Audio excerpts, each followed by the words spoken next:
பூந்தமல்லியில் தனியார் நிறுவனத்தின் தலைமை அலுவலகம் திறப்பு விழாவில் தேமுதிக பொருளாளர் சுதீஷ் கலந்து கொண்டு ரிப்பன் வெட்டி அலுவலகத்தை திறந்து வைத்தார். பூந்தமல்லி, மாங்காடு, மலையம்பாக்கம் உள்ளிட்ட பல்வேறு பகுதியில் கிளைகளை கொண்டு செயல்படும் இஎம்ஆர் என்டர்பிரைசஸ் நிறுவனத்தின் தலைமை அலுவலகம் பூந்தமல்லி பேருந்து நிலையம் அருகே நிறுவப்பட்டுள்ளது. இதன் திறப்பு விழா நிர்வாக இயக்குநர் மனோஜ் தலைமையில் வெகு விமரிசையாக நடைபெற்றது.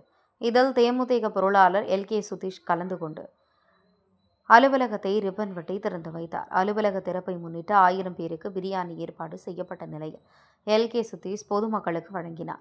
இதில் தேமுதிக திருவள்ளூர் மேற்கு மாவட்ட செயலாளர் திருத்தணி கிருஷ்ணமூர்த்தி, மாவட்ட துணை செயலாளர் சதீஷ், நகர செயலாளர் ஸ்ரீராம் உள்ளிட்ட தேமுதிக நிர்வாகிகள் பலர் கலந்து கொண்டனர்.